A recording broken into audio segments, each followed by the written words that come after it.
क्या आपने कभी महसूस किया है कि जिंदगी आपके काबू से बाहर हो रही है? जैसे चाहे अब कुछ भी करें, सब कुछ गलत ही होता जा रहा है। शायद आपने कभी ये भी महसूस किया हो कि आप एक मिट्टी के ढेर की तरह हैं, जिसे दबाया और ढाला जा रहा है ऐसे तरीकों से जो तकलीफ देते हैं और आपको मालूम नहीं कि आखिर में क्या बनेगा। अगर ऐसा है तो यिर्मयाह की कहानी बाब 18 से 20 तक आपके लिए।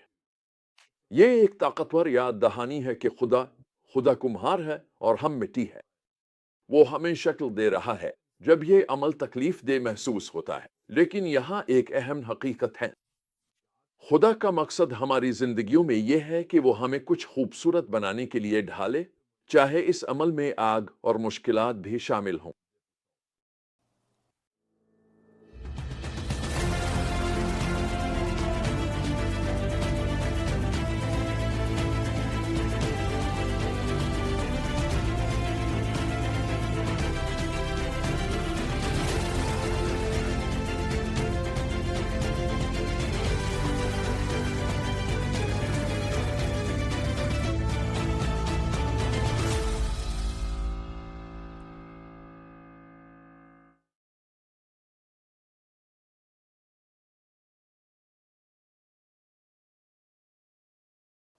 आइए कुम्हार की तस्वीर से शुरू करते हैं। बाब 18 में खुदा यिर्मयाह को एक कुम्हार के घर भेजता है ताकि वो इसे काम करते हुए देखे। यिर्मयाह देखता है कि कुम्हार बर्तन को शक्ल दे रहा है, लेकिन कुछ गड़बड़ हो जाती है। मिट्टी खराब हो जाती है, इसलिए कुम्हार उसे दोबारा किसी नई शक्ल में ढाल देता है। फिर खुदा यिर्मयाह से कहता है, क्या मैं तुम्हारे साथ, ए इस्राएल, वही नहीं कर सकता जो ये कुम्हार करता है? जैसे कुम्हार के हाथ में मिट्टी, वैसे ही तुम मेरे हाथ में हो, ए इस्राएल।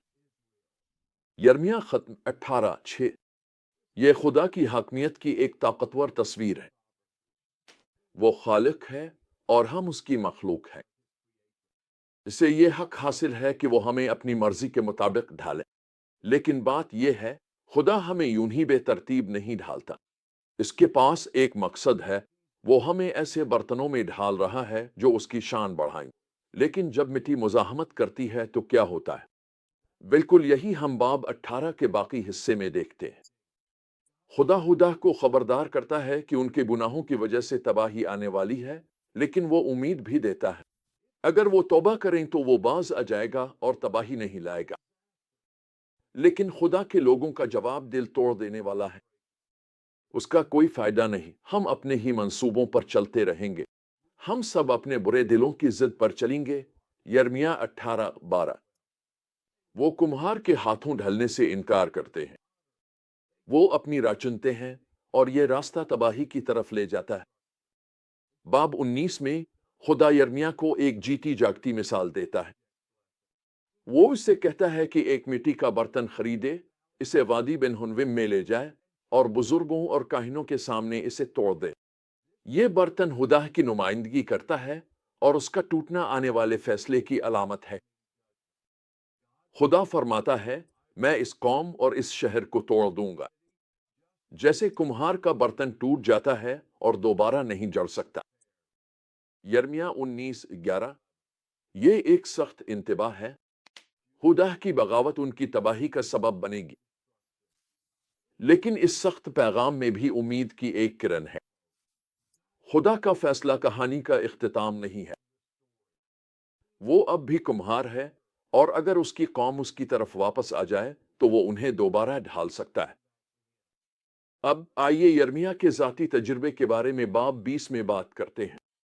ये सख्त पैगाम पहुंचाने के बाद यिर्मयाह को शदीद मुखालफत का सामना करना पड़ता है।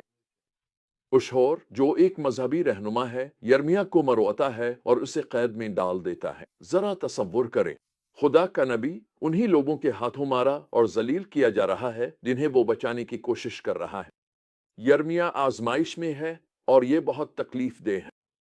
लेकिन यहाँ हम यिर्मयाह और खुदा के लोगों में फर्क देखते हैं। जबकि वो कुम्हार के हाथ को रद्द करते हैं, यिर्मयाह इसके आगे सर झुका देता है। अपने दर्द में भी वो पुकार उठता है, खुदावंद के लिए गाओ, खुदावंद की हम्द करो। वो मोहताज की जान को शरीरों के हाथ से बचाता है। यिर्मयाह 20:13। यिर्मयाह को यकीन है कि खुदा अब भी सब कुछ संभाले हुए है, चाहे जिंदगी बेकाबू ही क्यों ना लगे। तो हम आज इन सच्चाइयों को कैसे अपनी जिंदगी में ला सकते हैं? सबसे पहले ये तस्लीम करें कि खुदा कुम्हार है और हम मिट्टी हैं।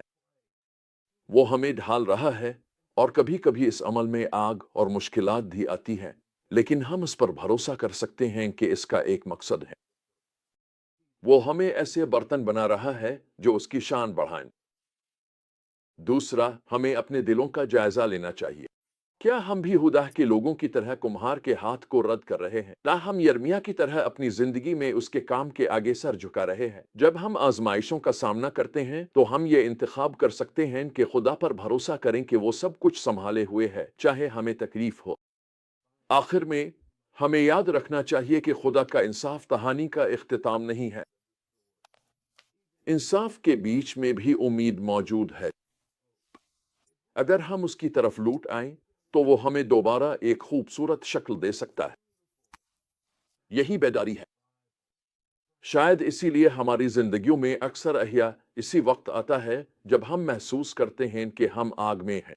आग ही वो जगह है जहां दोबारा शक्ल दी जाती है। यही वो मकाम है जहां सांचा बनाया जाता है। यही वो जगह है जहां खुदा हमारी जिंदगियों में सबसे शानदार काम करता है।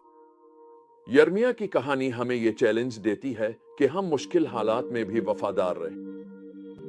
ये हमें याद दिलाती है कि हमारी जिंदगी में खुदा का मकसद हमारी तकलीफ से कहीं बड़ा है।